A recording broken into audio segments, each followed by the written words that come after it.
In this Java tutorial, we're going to learn how to write and execute our first Java program. After running IntelliJ, we have to click on Create a new project. Then we have to select Java on the left side, and choose our SDK version in this part. This is the software development kit, which we downloaded earlier. Now we click on Next button to go further. Here we can create a project from template. Then we choose this option to create a new app using command line. Alright, now let's click on Next. On this page we have to give our project a name, let's call it Hello Java. Now over here we can see the location of this project that we are going to create. And there we can see the base package name, which is com.company. A package in Java is used to group related classes. We use packages to avoid name conflicts and to write a better maintainable code. Packages are divided into two categories: built-in packages, which are packages from the Java API, and user-defined packages, which are created by the user. We can have a bunch of packages in our program that have 1,000 of classes inside.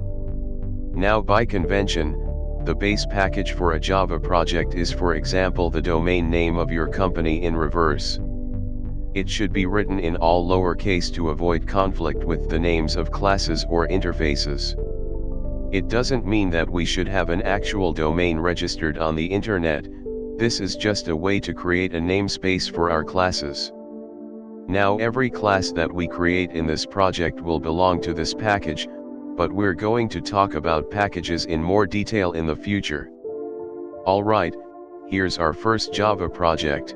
On the left side we have the project panel where we can see project folders and files. Here you can see the name of our project, which is Hello Java Project. Here we have our source folder, our base package name, our main class, which has .java extension. All Java files have .java extension. So let's take a look on our Java main file. On the top of this file, we see the package statement and our package name. Using this statement, we tell Java which package this Java class belongs to. As you see there, we always terminate our Java statement with a semicolon.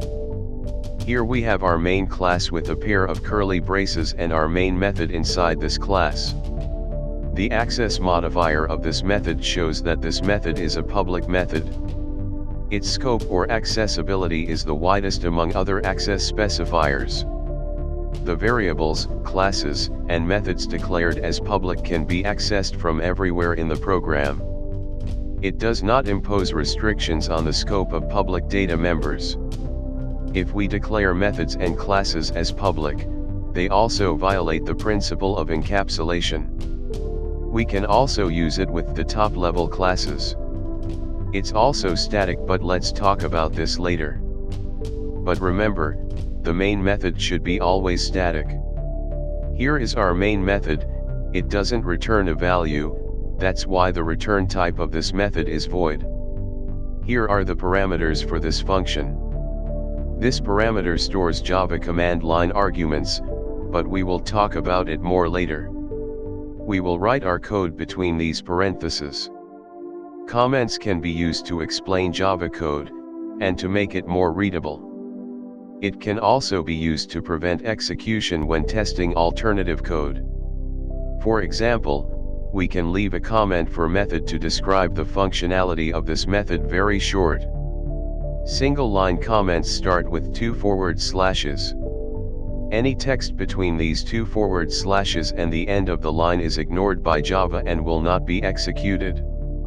Multi-line comments start with /* and ends with */. Any text between these two will be also ignored by Java.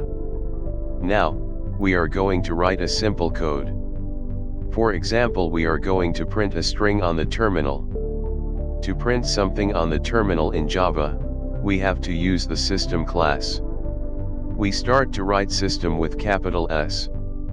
After typing some characters, IntelliJ show us a tooltip, which contains all related classes, which started with the characters that we wrote there.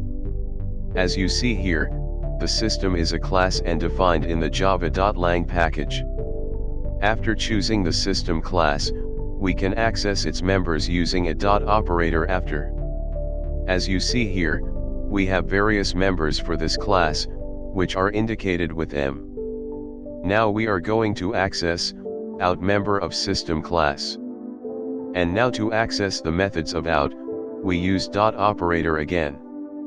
As you see here, there are some methods here that can do different tasks, which is defined in Java. We are going to use println, which is short for print line, and it prints a string or a variable in a separate line in the terminal.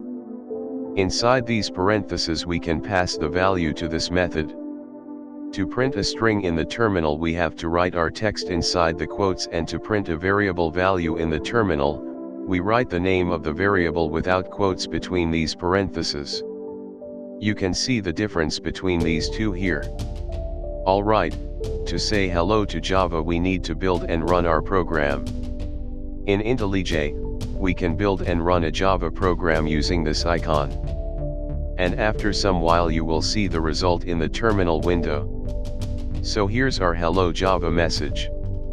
As you see there, we printed two strings, one using direct text input in our method and the other one using a variable. In the next video, we will take a look at the fundamentals of Java programming. You will learn about different type of variables and know how to declare a variable in Java. If you like to get new updates, please subscribe the channel and like the videos. You can ask your questions or share your idea in the comment section or in the channel community.